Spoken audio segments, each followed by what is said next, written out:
Sylviane vient faire sa 7e séance de rééducation chez le kinésithérapeute. Elle souffre d'incontinence anale depuis une quinzaine d'années et la situation n'a fait qu'empirer, avec une envie très fréquente d'aller à la selle et une incapacité à se retenir. J'en souffre parce que n'étant pas capable de serrer comme il fallait à certains moments critiques, et en l'occurrence dès que je suis avec des gens ou dans un lieu public tout simplement, ça devient quand même très désagréable. Voilà. Bon, c'est à nous. Son incontinence a plusieurs origines, notamment ses accouchements et des constipations fréquentes. Elle a décidé de prendre les choses en main en consultant une kinésithérapeute spécialisée en rééducation périanale. Comment ça s'est passé la semaine dernière? Bien, j'ai fait des petits exercices toute seule. Il y a eu des accidents ou pas Non, pas trop.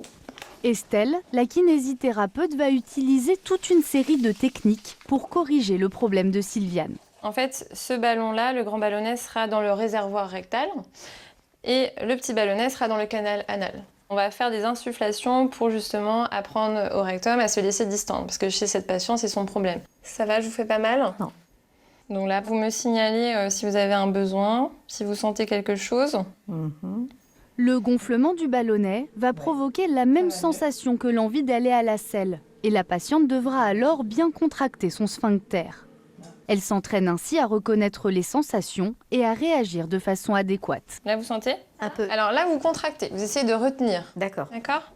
Vous essayez d'imaginer que vous voulez retenir un gaz ou une forte envie d'uriner. Bon là, le ventre est souple, donc il n'y a pas de souci. Vous y arrivez mieux quand même? Oui, oui. Les ballonnets sont toujours en place et désormais reliés à cet appareil. Il va permettre de visualiser la pression exercée dans le rectum, représentée par la courbe du bas en violet, et la pression dans le canal anal, représentée par la courbe du haut en jaune. Il ne faut pas que cette courbe-là monte quand vous contractez. Ok? Alors, allez-y, contractez et relâchez. Ok, ok. Serrez, relâchez. Attention aux abdos. Si elle contracte avec ses abdos, ça va peut-être pousser sur le rectum et c'est pas bon du tout. Ça risque de sortir.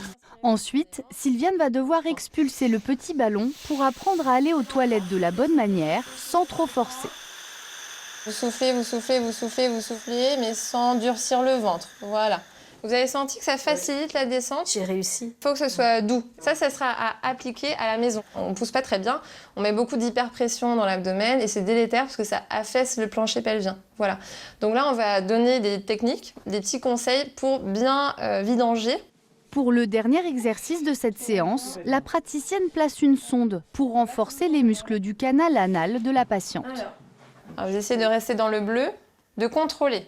D'accord? Là, vous ne devez pas contracter trop fort ni moins fort. Vous essayez de tenir. Alors, c'est très long.